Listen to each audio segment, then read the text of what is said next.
예, 반갑습니다. NEAD 인문 인물열전. 오늘은 진실과 정의의 시편 시인 이광웅 선생 한번 알아보도록 하겠습니다. 저는 오늘 여러분들하고 이광웅 선생의 시세계 그리고 삶 그리고 이광웅 선생이 살았던 시대와 그리고 여러 가지 고민들을 함께 이야기하게 될 우석대학교 문신입니다. 반갑습니다. 오늘 제가 여러분들하고 함께 이야기할 내용들입니다. 간략하게 가장 먼저 시인이 살았던 시대와 삶, 인간의 삶에 대한 이야기를 먼저 말씀을 드리고, 그리고 이광웅 선생 혹은 이광웅 시인의 시는 초기 시와 그리고 후기 시가 많이 다릅니다. 그 결정적인 이유가 이광웅 선생의 삶에 미친 어떤 국가폭력이라고 하는 그러한 요소가 있는데, 그 문제를 중심으로 초기 시의 시세계와 그 이후에 오송의 사건 이후에 시세계를 한번 나눠서 말씀을 드리도록 하겠습니다.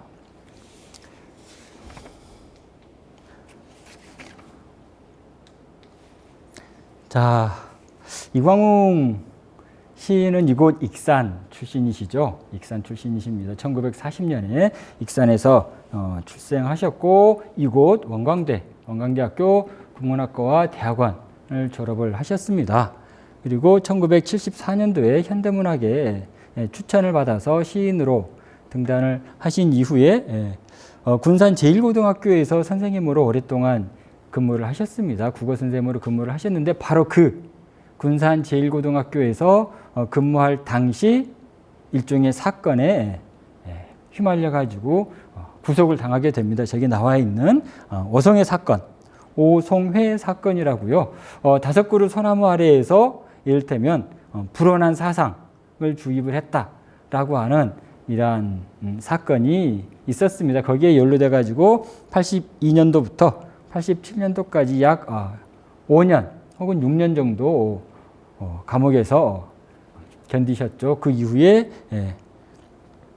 출소를 하셔가지고 다시 복직을 하셨는데, 결국은 그 고문 후유증 그리고 오랜 감옥 생활로 인해서 얻은 지병으로 92년도에 타계를 하셨고, 2008년도에 재심 신청이 받아들여져서 광주 고등법원에서 무죄 판결을 받게 됐습니다. 그러니까 선생이 살아오신 이 삶 자체가 우리 비극적인 시대사, 현대사와 굉장히 밀접하게 관련이 있고, 그러한 현실 속에서 선생의 시가 우리 시대를 어떻게 바라보고 있었는지, 그리고 자신이 시대와 부딪혔던 어떤 상처들, 그리고 이 경랑의 상황 속에서 본인이 가르쳤던 학생들이 어떻게 살았으면 좋겠는지, 이런 고뇌들을 작품으로 많이 담아내셨죠. 그러면 이광웅 선생을 시인으로부터, 그렇다면 시대의 아픔을 간직한 시인으로 만들어낸 오송회 사건에 대한 간략한 말씀을 먼저 좀 드릴게요. 여러 가지 설들이 있습니다. 그러나 대체적으로 이렇게 얘기를 할 수가 있겠습니다. 1982년 11월 25일 전북 도경에서 이렇게 군산 제1고등학교 현직 교사 8분과 전 교사 1명 등 총 9명을 오송회라고 하는 반국가단체를 만들었다라고 발표를 하게 됩니다. 그렇게 해서 이분들이 구속이 되죠. 그런데 이분들을 반국가단체를 구성을 했다라고 엮어낸 그 단서가 바로 저기에 있는 오장환 시인의 시집 때문이었습니다. 예를 들면 오장환 시인은 충청북도 출신인데, 예를 들면 해방 전국에서 월북을 하시죠. 월북을 하십니다. 바로 그래서 금서로 지정돼 있었던, 국내에서는 출판도 불가능하고 소지도 불가능하고 읽어서도 안 되는 그러한 시집 병든 서울을 이를테면 필사해서 갖고 있었다는 거죠. 그래서 이게 발각됨으로써 반국가단체를 구성한 혐의를 받게 됐고, 1심에서는 9명 피고인 중 이광웅 선생이 가장 주동자로 몰려가지고 징역 4년 등을 선고를 받았습니다. 다만 이제 6분에 대해서는 선고 유예가 내려져서 바로 석방이 됐죠. 그런데 2심에서 이를테면 항소심에서 이건 부당한 국가 권력에 의해서 고문으로 만들어진 조작된 간첩단 사건이다라고 항소를 해서 2심을 가게 되죠. 그런데 궤심죄가 적용이 됐죠. 그래서 2심에서 형량이 더 늘어나 버립니다. 그래서 4년을 선고받았던 이광욱 선생이 7년으로 3년이 더 늘어나고요. 그리고 선고 유예로 석방됐던 나머지 6분도 전부 구속이 되게 됩니다. 이러한 일련의 국가 권력에 의한 시민들의 그 구속, 신체적인 구속, 정신적인 구속이라고 하는 사건이 일단 80년대 초에 우리 사회에 많이 있었고, 요즘도 여러분들이 뉴스를 통해서 과거사에 대한 재정립을 만나게 되죠. 마찬가지로 오성애 사건도 그 이후에 무죄로, 이를테면 국가가 조작해서 고문을 통해서 만들어낸 그러한 범죄라고 하는 게 입증이 돼서 모두 무죄로 판결이 났습니다. 자, 이러한 상황 속에서 우리 이광욱 선생은 어떤 시를 썼을까?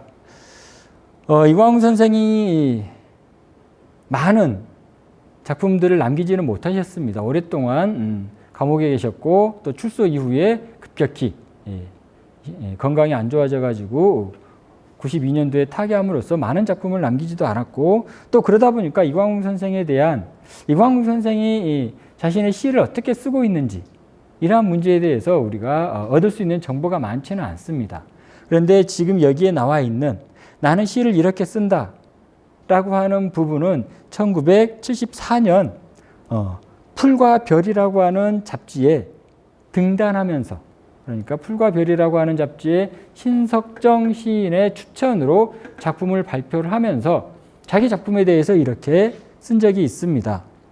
그래서 간략하게 한번 말씀을 드리면, 지난 일요일에 아이들이 놀고 있는 수도가를 바라보고 있었는데, 그죠?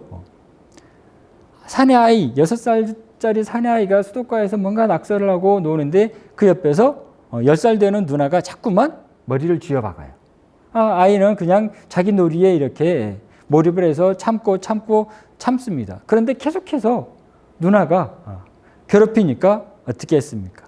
결국 참다 못해 일어나서 쥐고 있던 돌멩이를 누나에게 던졌다는 거죠.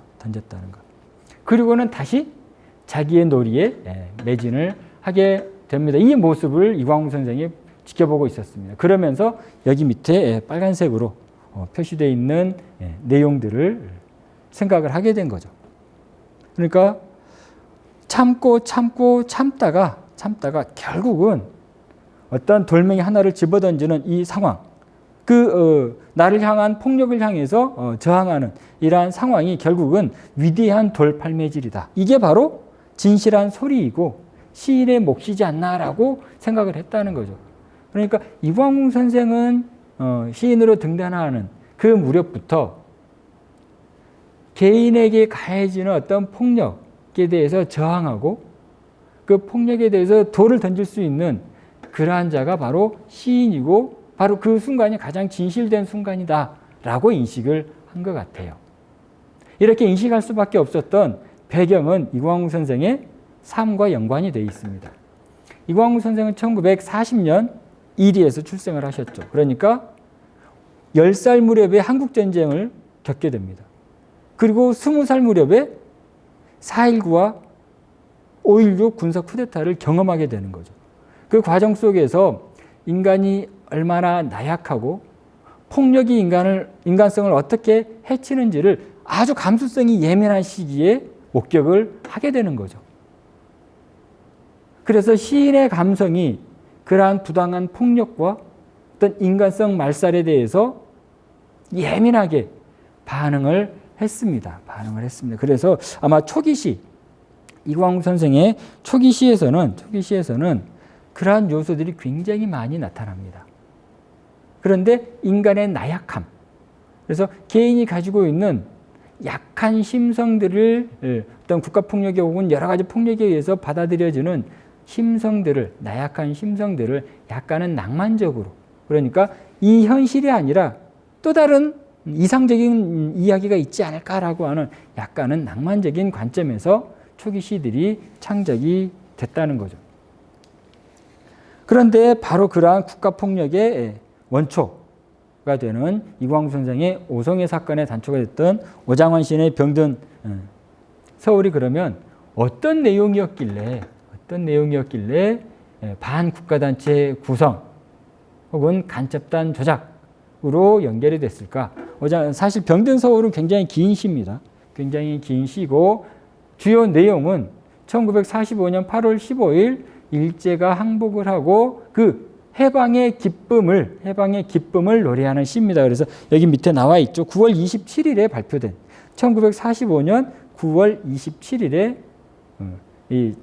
쓰여진 오장원 선생의 시인데 거기에 중간에 이런 내용들이 있습니다. 중간에 우리들 인민의 이름으로 씩씩한 새 나라를 세우려 힘쓰는 이들을 그리고 우리 모든 인민의 이름으로 우리네 인민의 공통된 행복을 위하여 등등 인민의 힘으로 되는 새 나라 이런 표현들이 있습니다.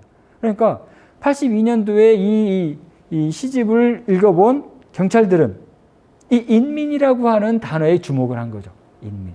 그래서 전북대학교 모 교수에게 자문을 구합니다. 자문. 이 시집을 검토를 좀 해달라. 그래서 그 교수가 인민이라고 하는 이러한 단어들을 통해서 보면 이건 고정간첩이 이를테면 작성했거나 뿌렸을 가능성이 높다라고 이렇게 자문을 받게 되죠. 바로 그러한 자문을 바탕으로 오송해 사건이 만들어졌습니다. 그런데 사실 인민이라고 하는 단어는 우리 사회가 잃어버린 아주 소중한 단어 중에 하나죠.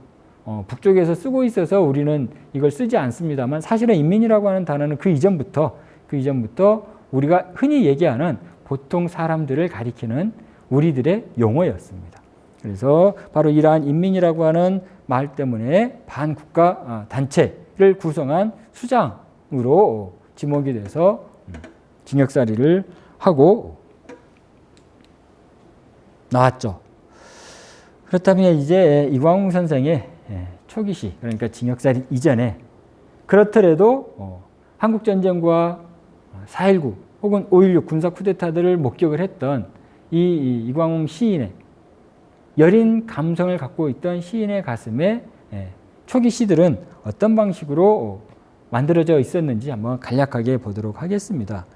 먼저 나와 있는 게 미적 근대성과 낭만적 동경이라고 하는 용어를 썼는데 사실은 이제 지금 이 현실이 너무 부당하기 때문에 유토피아 같은 또 다른 곳이 있지 않을까라고 생각하는 게 동경이죠. 동경. 그게 이제 낭만적인 동경입니다.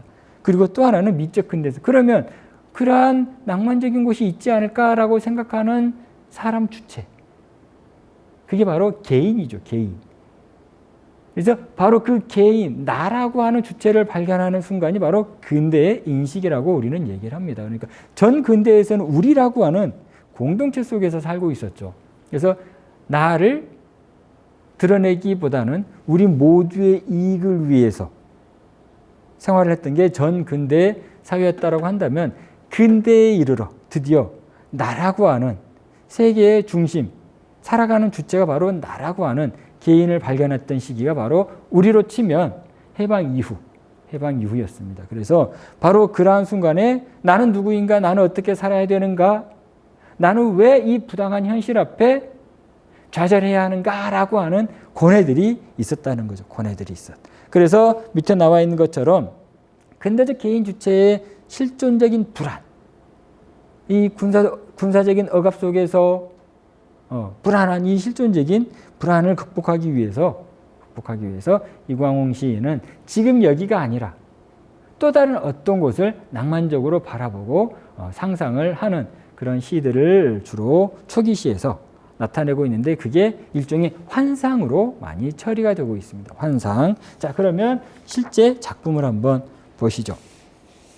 이 작품은 아주 초기 작품입니다. 그러니까 67년도에 현대문학에 유치환 시인이 추천, 그러니까 등단으로 시인으로 추천하기 위한 일련의 과정 속에서 추천한 시입니다.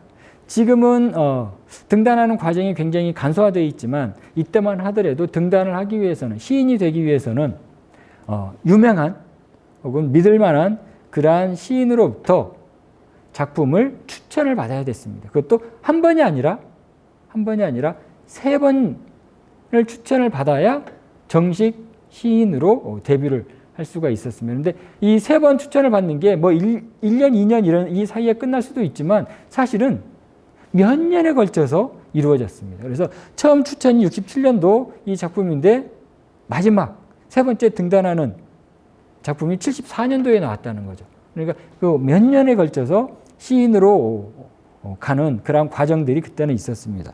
이 시에서 가을의 햇살을 가지고 얘기를 하고 있는데 우리가 알고 있는 가을 햇살은 굉장히 풍요롭고 따사롭고 좀 아름답고 뭐 이러한 가을 햇살인데 이광웅 시인 눈에는 그렇지 않았다는 거죠. 그렇지 않았다는 거. 일단 처음부터 죽음에 대한 얘기를 합니다. 죽음. 죽어버린 칸나 옆에서 나는 가을 햇살을 맞는다. 첫 번째 연이 시작을 합니다. 여기서 죽어버린 칸나라고 하는 것은 자유를 잃어버린 날 수 없는 그러한 새의 이미지죠. 새의 이미지. 두 번째 연에 오면 모두 다 무릎하기 시려운 모두 다 동상에 시달리는 겨울이 다가오고 있습니다. 다가오고 있습니다. 굉장히 두려운 시절이 다가오고 있습니다. 그리고 세 번째 가면 내 앞에 세바스티앙이 나타날지라도 몸에 1000개의 화살을 맞고 죽은 세바스티앙이 나타날지라도 얼어굳은 데드마스크의 표정을 잊게 할 나는 지옥에 떨어져 사는 없는 사람이 이렇게 나옵니다. 여기서 세바스티앙은 포르투갈의 왕이었죠. 포르투갈의 왕이었습니다. 그러니까 우리나라로 치면 임진왜란 이전. 그래서 1570년대에 포르투갈 왕이었는데 모나코에서 이슬람 세력과 전쟁을 하다가 죽게 됩니다. 그런데 포르투갈 국민들이 이 왕을 죽었지만 언젠가는 살아 돌아와서 이 스페인의 억압으로부터 우리 국민들을 구해낼 수 있을 거다라고 하는 그런 메시아적인 신앙을 만들어내요. 그러니까 구원자죠, 구원자. 그러니까 포르투갈 사람들은 세바스티앙을 자기 나라를 구원해줄 구원자로 신격화시켜 놓고 있는데 이광웅 시인에게는 어때요? 세바스티앙이 살아 돌아오더라도 우리나라만큼은 구하지 못할 거다라고 하는 암울한 이러한 이야기를 쓰고 있습니다. 그래서 또 마지막 끝에 가면 가을의 햇살, 마지막 가을의 햇살. 신우대 잎에 닿아서 반짝이는 것, 안타깝게 기울어지는 것. 해서 죽어버린 칸나 옆에서 마지막 가을 햇살을 맞는다. 라고 마무리를 함으로써 굉장히 비극적인 세계인식, 비극적인 현실인식. 그리고 이 비극 앞에 한 개인이 취할 수 있는 어떤 포즈, 어떤 자세가 무엇인지를 아주 실존적으로 그로테스크하게 어둡고 암울하게 이렇게 표현을 했다는 거죠. 되게 60년대, 70년대 지식인들의 눈에 혹은 문학인들의 눈에 우리 사회가 어떻게 인식이 되고 있었는지 이런 작품들을 통해서 우리는 알 수가 있고 그만큼 이광웅 시인이 이 세상에 예민한 어떤 촉수, 감각 있는 촉수를 세워놓고 우리 사회의 진실이 무엇인지, 부당한 일이 무엇인지 여기에 천착을 했다. 이렇게 말씀을 드릴 수가 있겠습니다.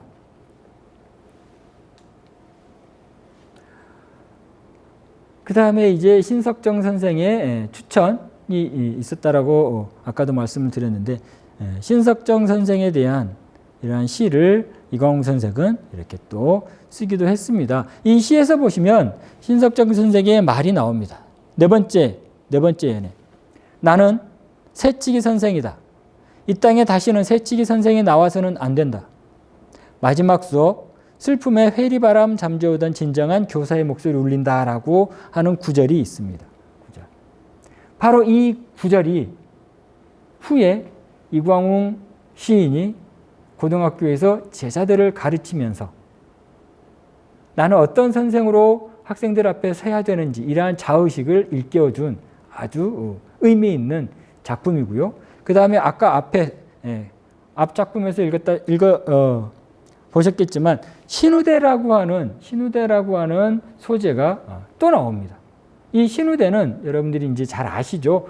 대개 보면 이제 작은, 얇고 가는, 그러면서 화살을 만들 때 주로 쓰는 그러한 대나무인데, 그래서 사람의 정신을 일깨우는, 나태해지거나 게을러지거나 혹은 불의와 부당함에 타협하려고 하는 매 순간 우리의 정신을 일깨워주는 그러한 상징적인 역할을 하고 있습니다. 그래서 앞 작품에서도 그렇고 이 작품에서도 그렇고 바로 이 신우대의 이는 바람소리랄지 햇살이랄지 이런 부분들이 시인의 영혼을 자꾸만 맑고 그리고 세상을 똑바로 응시할 수 있게 만들어주는 그러한 역할들을 하고 있습니다.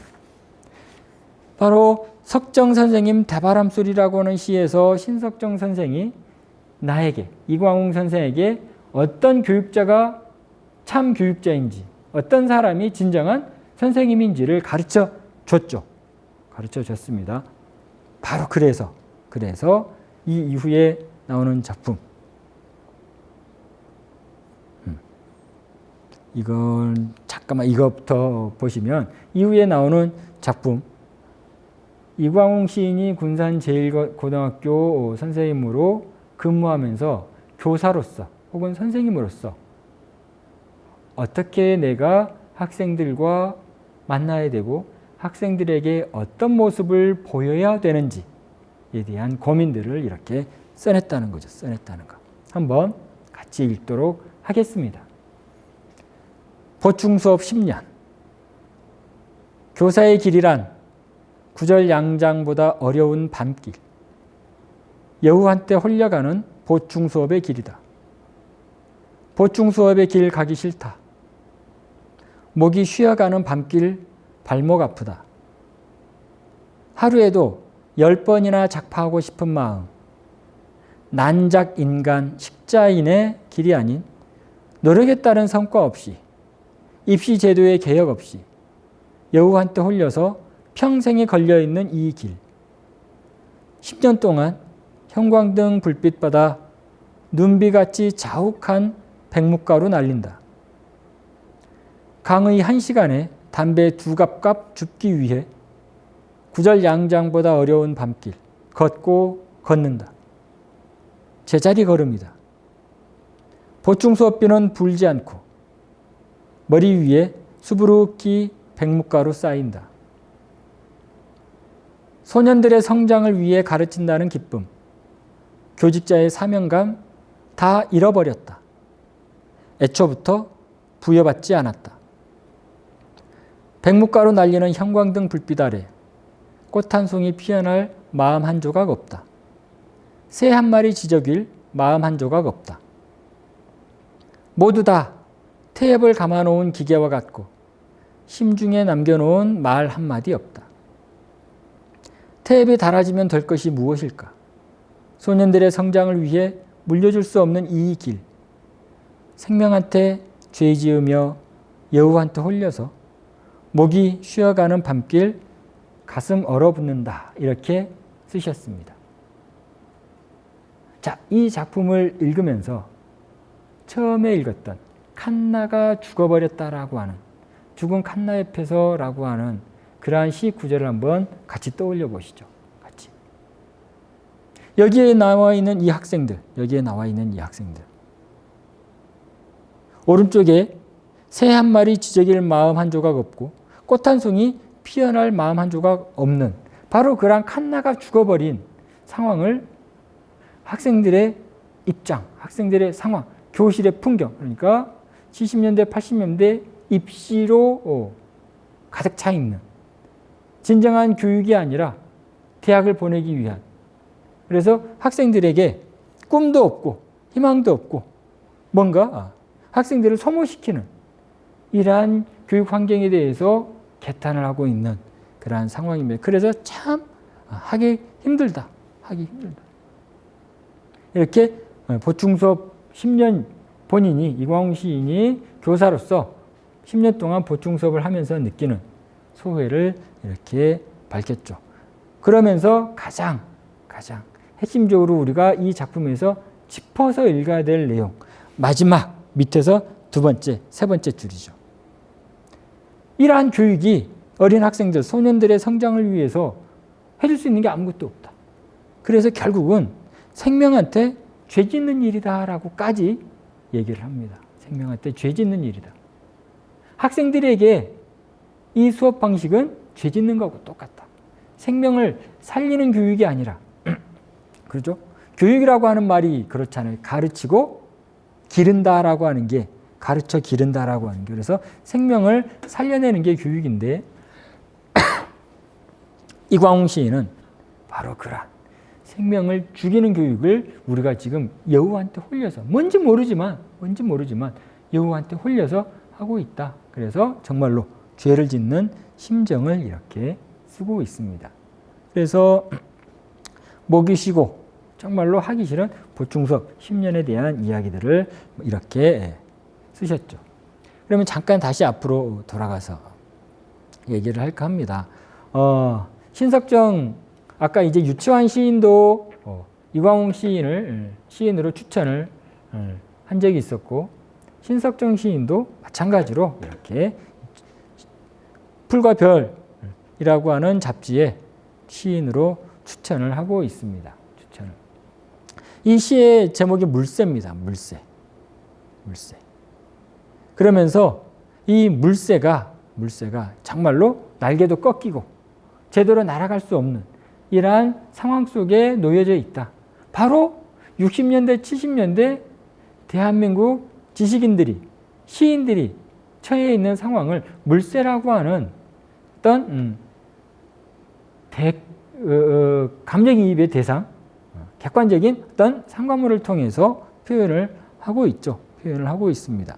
그래서 보시면 자맥지라도 위태로이 내리받고 아하로이 솟구치며 공중에 깝추기는 너희들 보기 좋은 비상, 이렇게 쓰고 있습니다. 그래서 일단 이 물새가 가지고 있는 자유로운 것들을 긍정적으로 바라보고 있는데, 오른쪽에 가시면 바람 부는 어느 날 너희와 같이 겪어야 할 저주가 내린다 하더라도, 비에 맞아 쪽지가 젖고 덜어는 부러진다 하더라도 까무러치지 말아라 물새에서, 이를테면 여기서 쪽지는 이제 날개 쪽지를 얘기를 하죠. 그래서 자유롭게 날다가 비 내리고 폭풍이 몰아치고 뭔가 저주가 내리고 해서 그 날개가 꺾이고 추락하고 부러지고 기절하고 뭐 이러한 순간이 오더라도 정신 똑바로 차리고 부러져서는 안 된다라고 물새에게 얘기를 합니다. 이건 바로 물새에게 얘기하는 형식을 띠고 있지만 사실은 이광웅 시인 스스로가 자신에게 다짐하듯 하는 얘기겠죠. 그죠? 그래서 이렇게 마지막에 순진하고 죄 있는 사랑에 의 내가 진범이 되어 있는 모르는 범죄의 돕는이 없는 나의 추리가 막혀버렸으니 웃눈이 없는 곳에 다 내 오늘은 너희들 비상의 마음 쓰이어 무릎 모아 앉아서 건너다 보는 피안의 물새에서 지금 이곳의 물새가 아니라 이곳이 아닌 저편의 어떤 물새에 대한, 그러니까 이게 낭만적이고 굉장히 우리 감성으로 치면 무릉도원에 대한 그러한 감각을 갖고 있습니다. 그래서 지금 여기 이곳에 현실을 넘어서는 이러한 현실의 아픔을 극복할 수 있는 또 다른 세계를 지향하는 이야기들이 이광웅 선생의 초기 시에서 굉장히 많이 나타나고 있습니다. 그리고 굉장히 길죠. 굉장히 길고, 그리고 어떤 실존적인 삶과 죽음의 문제에 직면해 있는, 그래서 삶과 죽음에서 되게 죽음 쪽으로 경사해 가고 있는 이러한 현실적인 조건 속에서 이 죽음을 극복할 수 있는 어떤 또 다른 세계를 많이 꿈꾸었습니다. 이건 이제 이광웅 시인뿐만이 아니라 60년대, 70년대 젊은 시인들, 예민한 시인들의 시에서 대체적으로 공통적으로 발견되는 하나의 특성이라고 얘기를 할 수가 있겠습니다. 이렇게 이광웅 시인의 초기 시들이 대체적으로 보면 인간이 가지고 있는 죽음에 대한 충동 혹은 죽음에 대한 불안, 공포 같은 그러한 실존적인 실존이라고 하는 게 그거예요. 내가 여기에 있느냐 없느냐, 사느냐 못 사느냐라고 하는 아주 기본적인 실존적인 문제에 천착을 하고 있었죠. 천착을 하고 있었습니다. 그리고 문제의 80년대가 다가오죠. 80년대는 여러분들이 잘 아시다시피 79년도 10월 26일 12.6 사건이라고 아시죠? 여러분들 이제 박정희 전 대통령이 시해되고 김재규 중앙정보부장이 총에 맞아 죽고, 그리고 바로 두 달 후 12월 12일 전두환이라고 하는 그 또 어떤 군부 세력이 쿠데타를 일으켜서 세력을 잡고 이제 대망의 80년대 신군부의 시대가 도래를 합니다. 그러면서 이를테면 전두환 정권은 정통성이 없잖아요. 정통성. 쿠데타를 통해서 정권을 잡았기 때문에 국민들로부터 뭔가 정통성을 부여받기가 어려웠습니다. 쿠데타 세력이니까. 바로 그래서 국민들의 시선을 부드럽게 만들기 위한 여러 가지 정책들을 80년대 초반에 표면적으로 펴게 됩니다. 그래서 그 야간 통행 금지를 해소를 시켰고, 통금이 있었죠. 통금을 없앴습니다. 그리고 프로야구, 프로축구 같은 그러한 대중오락 정책을 펴게 되죠. 그래서 82년도에 프로야구를 출범시키고 83년도에 프로축구를 출범시켜서 국민들의 관심을 정치가 아니라 이러한 스포츠, 산업 쪽으로 눈을 돌리게 만들었습니다. 그런데 이렇게 유화 정책을 펴는 한편으로 뒤에서는 굉장히 또 강압적이고 억압적인 정책들을 만들어내는데, 그게 뭐냐면 많은 진보적인 잡지들, 문제지들을 강제로 폐간을 시킵니다. 출판사 문을 닫아버립니다. 또 한편으로 이러한 간첩단 조작을 통해서 공포를 국민들에게 어떤 공포감을 계속 주게 됩니다. 그러니까 정권에 저항하거나 반대하거나 하는 부분에 있어서 공포감을 심어주게 되죠. 이렇게 이중적인 포즈를 취하는 80년대 초반에 이를테면 이광웅 선생도 그 올가미에 발목이 걸렸습니다. 그래서 오성애라고 하는 조작된 반국가단체 구성이 만들어졌고 법정 구속이 됐죠.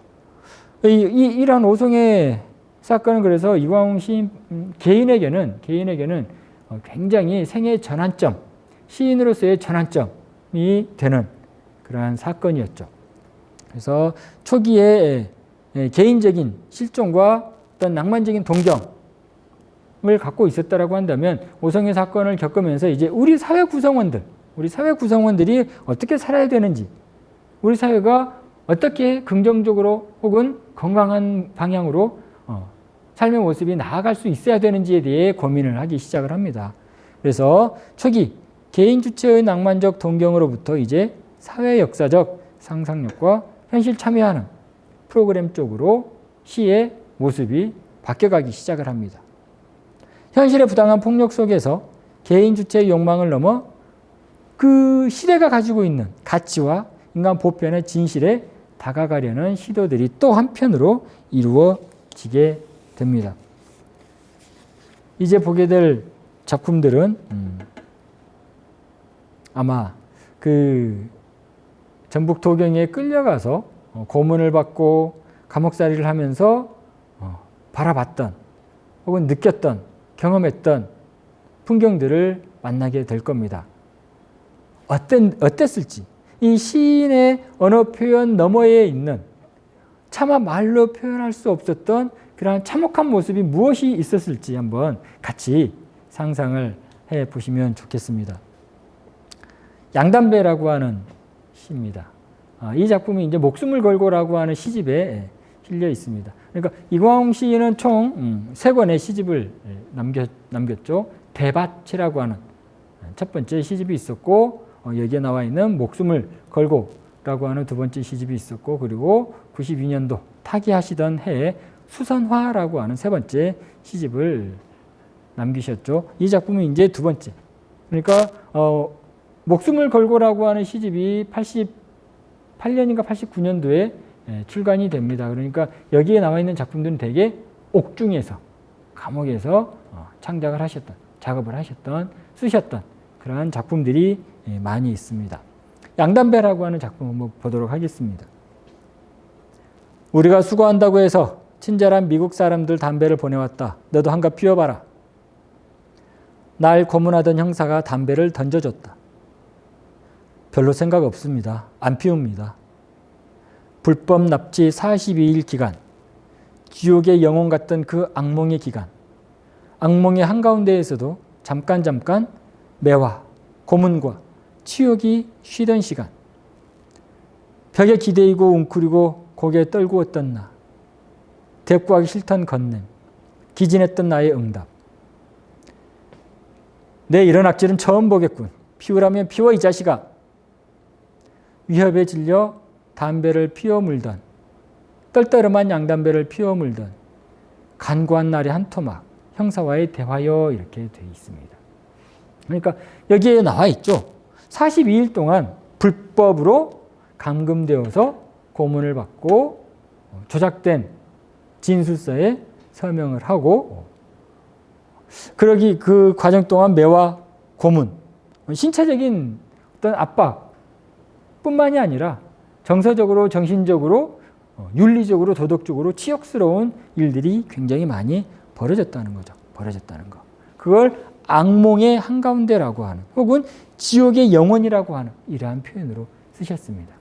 그러니까 42일 동안 구금돼 가지고 자기가 왜 끌려왔는지, 끌려온 곳이 어딘지, 왜 매를 맞고 내가 무슨 잘못을 했는지도 모르는 상태에서 자백을 해야 됐고, 죄를 만들어야 됐고, 시인으로서 그리고 교사로서, 지식인으로서 살아온 모든 전 생애를 부정하고 이제는 반국가단체, 이를테면 간첩으로서 혹은 반정부 단체를 조직한 수괴로서 강요를 받아야 되는 이 42일의 시간 동안 어땠을까?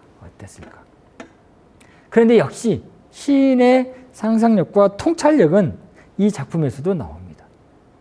전두환 정부가 이렇게 자신을 가혹하게 고문하고 어떤 진실을 왜곡하고 조작하는 그 뒤에, 그 배경에 바로 미국이라고 하는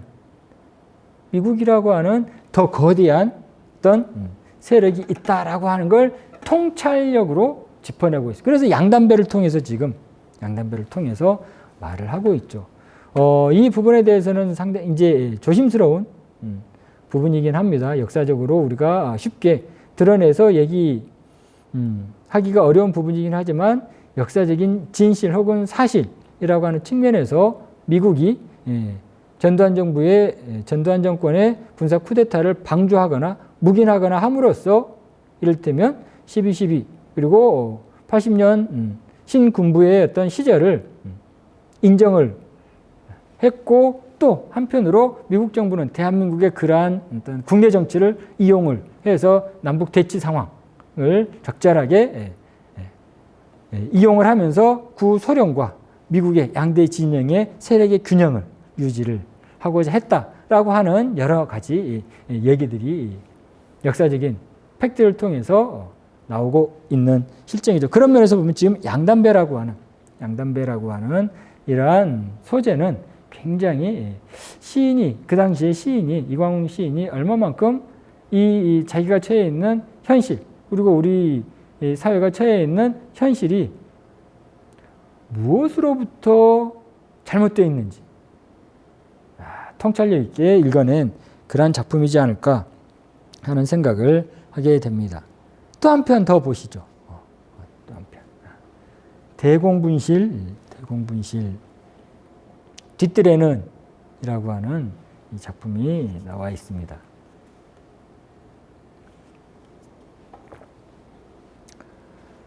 (42일) 동안 캄캄한 방에서 고문을 받고, 이를테면 기진맥진해서 쓰러져 있을 때 그 고요함. 그렇죠? 독방에서 쓰러져 있을 때 고문하던 수사관도 나가고 고요함. 이 세상에 나 혼자 툭 떨어져 있는 그러한 외로움. 어쩌면 여기서 영영 살아나가지 못할지도 모른다라고 하는 막연한 불안, 두려움이 있었을 겁니다. 그런데 나중에 여러 가지 또 이야기를 확인을 해보니까 그 고요함 속에 느닷없이 옆방에서 또 외마디 비명이 터져 나왔다고 그래요. 그러니까 같이 잡혀간 9명의 동료들이 또 옆방에서 고문을 받았다는 거죠. 그럴 때 이 고요함을 뚫고 들려오는 이 처절한 비명을 들을 때마다 과연 어땠을까?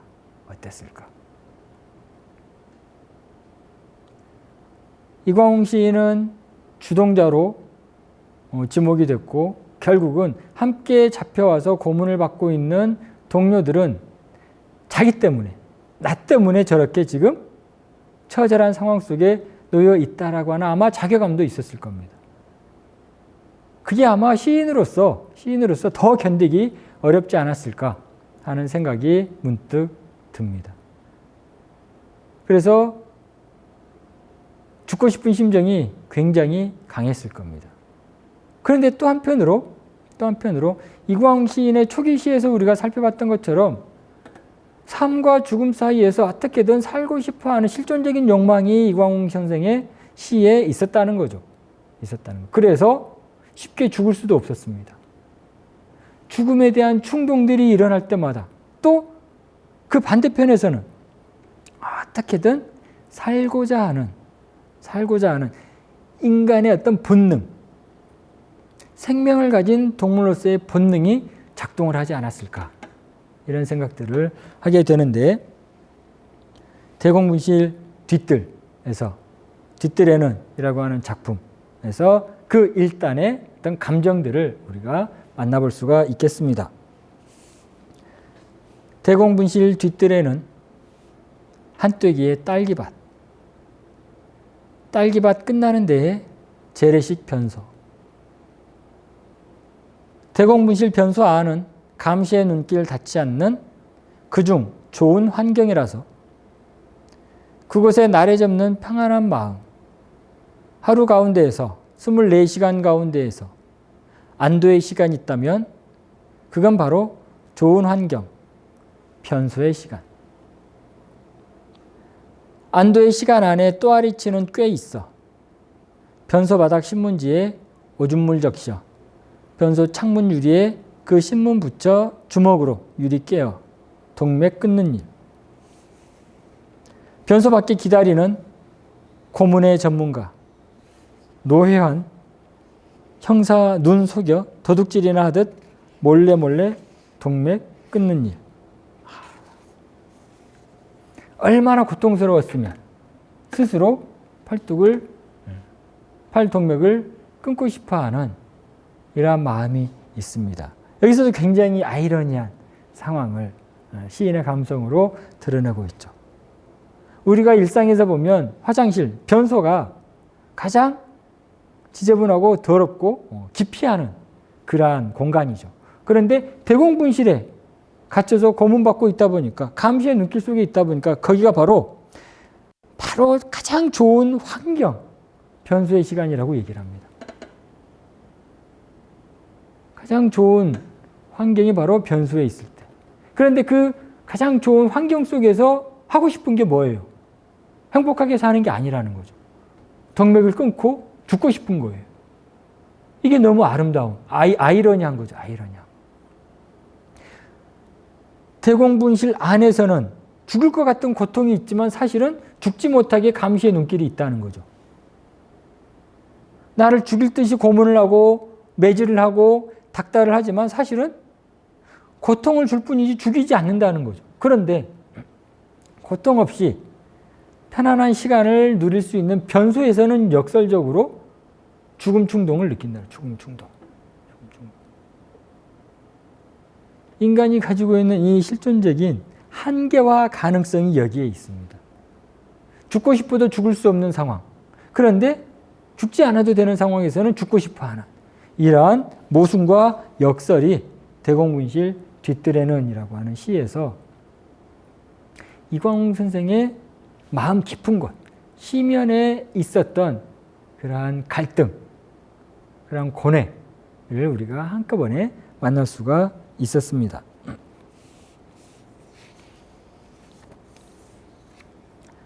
이렇게 감옥 안에서 개인의 고통 혹은 참담함,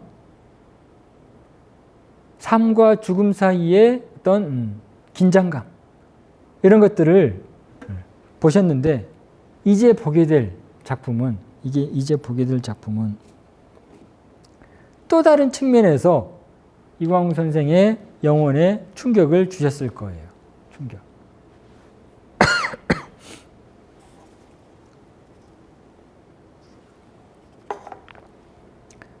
편지와 설탕물. 편지가 왔다. 가장 추운 날이다. 장모가 돌아가셨다. 이서방이 유치장에 있다고 아내의 손을 쥐고 장모는 숨 끊었다. 미리 사연을 읽은 본부 담당 교도관이 T자 열쇠로 절거덕거리고 문을 따고 저녁 어둠의 압박을 받는 백열등 불빛 아래 관구실 난로 옆 나를 불러 말없이 뜨겁게 설탕물을 타준다. 생각 없는 설탕물을 타준다. 이렇게 나와 있습니다. 한번 상상을 해보십시오. 상상. 조작된 간첩이 돼서 감옥살이를 하는데 장모님이 돌아가셨습니다. 여기서 장모님 이서방이 유치장에 있다고. 그러면 돌아가신 장모님 또 어떠한 심정이었을까? 어떠한 심정이었을까? 그런 사연이 있다는 편지를 받게 되는데 이 유치장에 들어가는 편지를 미리 교도관들이 검열을 하죠. 미리 읽었다는 거죠. 아, 이런 사연이 있구나. 그러면 유치장에 있는 이광웅 시인이 어떤 심정일까를 안다는 거죠. 교도관도. 그래서 가슴 아픈 사연이지만 불러서 뭐라고 그래요? 아무 말 하지 않고 저렇게 뜨거운 설탕물을 타줍니다. 달콤한 설탕물을 타주는 거죠. 이 고통, 그러니까 심적인 고통을 희석시키기 위한, 희석시켜줄 물리적인, 물질적인 게 설탕물이라는 거죠. 뜨거운 설탕물. 먹기 싫은, 생각도 없는, 먹고 싶지 않은 이 설탕물이죠. 그건 이광웅 시인의 입장에서. 그런데 또 한편으로 보시면 교도관의 입장에서는 그렇게라도 하지 않으면 안 되죠. 그렇게라도 하지 않으면. 왜? 재수자를 관리하는 측면에서 재수자의 어떤 안전과 뭐 이런 것들을 위해서 또 뭐 설탕물을 타줬겠죠. 아니면 교도관도 이광웅 시인의 입장에 공감하거나 혹은 이 처지, 장모가 죽고 이 추운 겨울밤 이 장모가 죽었다는 편지를 받는 이광웅 시인의 심정에 공감이 있었기 때문에 이렇게 일부러 불러다가 그래 내가 줄 수 있는 것 교도관 입장에서도 줄 수 있는 게 그다지 많지 않았을 겁니다. 많지 않았을 겁니다. 그래서 어떤 의미에서 보면 교도관의 심정을 이를테면 직업으로서 직책으로서 범죄자를 관리하고 다스려야 되는 교도관으로서의 어떤 입장과 또 한편으로는 이 직업은 교도관이지만 한 인간으로서 이 이광웅 시인을 바라보는 이 입장이 교묘하게 여기에 뜨겁게 설탕물, 말없이 뜨겁게 설탕물을 타준다라고 하는 이 뜨거움과 설탕물이라고 하는 이 두 가지 조건으로 구현을 해내고 있지 않나 하는 생각이 듭니다. 그래서 언뜻 보면 아주 단순한 한 편의 이야기, 편지를 받고 무슨 일이 있었는지를 아주 단순하게 써내려 간 것 같지만 이 안에는 여러 사람의 시면이, 속내가 혹은 가슴에 품고 있는 인간적인 어떤 응시, 인간에 대한 어떤 관심, 인간적인 도리, 뭐 이런 것들이 이 작품 안에는 교묘하게 지금 녹아 있는 거죠. 마치 설탕물을 뜨거운 물에 설탕을 녹여서 풀어놓은 것처럼 보이지는 않지만 이 작품을 읽고 나면 마음으로 느껴진다는 거죠. 이광웅 시인의 마음, 돌아가신 장모의 마음, 그리고 또 한편으로는 교도관의 마음이 복잡하게 얽혀있는 그런 작품입니다. 그래서 형식은 굉장히 단순하고 길이도 짧고 분량도 복잡한 표현도 없이 단순하지만 가만히 이 작품을 음미하고 있으면 그 안에 각각의 입장에서 하나의 사태를 바라보는 여러 관점들이 교묘하게 엉켜서 하나의 분위기를 지금 형성을 하고 있습니다.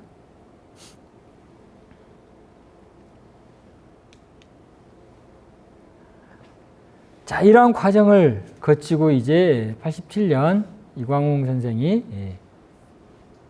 출소를 하게 되고 학교로 복직을 하게 됩니다. 복직을 하게 되는데 복직을 해서 만난 학생들 얼마나 반갑겠습니까? 얼마나 기쁘겠습니까?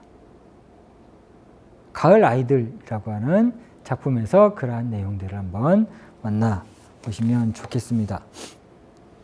6년 전 어느 늦가을 강압적으로 떠나야 했던 학교에 다시 돌아와 그 눈비 자욱했던 6년 만에 다시 돌아와 운동장 아이들 뛰노는 모습 바라다 보니 오래 뿌리 못 내리던 외로운 나무 한 그루 기름진 토양에 뿌리 내린 듯 싶어라. 티 하나 없이 맑은 가을 하늘 태양은 눈부시게 빛나고 운동장 간역 따라 아름답게 피어있는 나팔꽃과 작은 송이의 노란 국화꽃 문짝꽃들 바라보며 느끼지 못한 눈물 여윈 볼을 적시거늘 그것은 내 오래 떠나 있던 저 아이들, 내 자식, 내 조카들 못지않게 내 너무도 사랑하기 때문이라. 아이들아, 아름답고 착한 천진한 아이들아, 실로 오늘 이 가을 하늘만큼이나 티 하나 없는 해맑은 아이들아, 너희들은 결코 식민지의 곤충일 수 없다. 아무에게도 눈치 보는 일 없이, 아무에게도 기죽는 일 없이 너희들이 부여받고 태어난 그 당당한 하늘 넓이의 권리만큼이나 구김살 없이 자라거라. 거짓말만 가르치는 교과서 이거들랑 그까짓 해롭기만 한 것 찢어발길 줄도 알고 수탈자들이 설치거들랑 그 탐욕이 모진 발톱 땅바닥에 짓이겨 놓을 줄도 알고 용기와 지혜를 가지고 사랑하는 아이들아, 너희들은 어른의 어른, 너희들은 선생의 선생, 너희들이야말로 나라의 주인이요 나라의 왕인 것을 이렇게 표현하고 있습니다. 아까 오송이 사건 이전에 보충 수업 10년이라고 하는 작품을 통해서 우리가 그 교사로서 학생들의 상황을 이광웅 시인이 어떻게 바라봤는지 한번 보셨잖아요. 여기에 한번 또 보시면 이제 또 달라졌습니다. 보충 수업 10년에서는 아이들의 죽음과 이를테면 상징적인 죽음과 이런 것들을 얘기했다라고 한다면 여기서는 아이들이 가을 하늘을 향해서 뻗어나가야 되는 그 용기와 지혜에 대해서 너희들이 이 삶에, 너희들 삶에, 그리고 우리 사회에, 그리고 역사의 주역이라고 하는 것들을 끊임없이 강조를 하고 있습니다. 그래서 저렇게 너희는 식민지 백성이 아니고 독재자의 백성이 아니고 눈치 볼 필요도 없고 거짓에 대해서는 분연히 떨치고 일어나야 된다라고 하는 것들을 아이들에게 강조를 하고 있습니다. 그러니까 인식이 굉장히 바뀌었다는 거죠. 그래서 실존적인 불안으로부터 이제 사회 역사적인 상상력을 너희들이, 아이들이, 학생들이 가져야 된다라고 하는 어떤 상황으로 바뀌었는데 바로 이렇게 거짓말은 찢어버리고 발톱은 짓이겨버리고 용기와 지혜를 가져야 된다라고 하는 어떤 확산적인 사고를 이 다음에 보는 작품을 통해서 확실히 한번 확인을 해보시기 바랍니다. 이광웅 시인하면 많이 알려져 있고 널리 읽히는 작품이 바로 목숨을 걸고라고 하는 작품입니다. 목숨을 걸고. 노래로도 불리게 되었죠. 목숨을 걸고 한번 같이 읽겠습니다. 이 땅에서 진짜 술꾼이 되려거든 목숨을 걸고 술을 마셔야 한다. 이 땅에서 참된 연애를 하려거든 목숨을 걸고 연애를 해야 한다. 이 땅에서 좋은 선생이 되려거든 목숨을 걸고 교단에 서야 한다. 뭐든지 진짜가 되려거든 목숨을 걸고 이렇게 되어 있습니다. 메시지는 단순합니다. 단순합니다.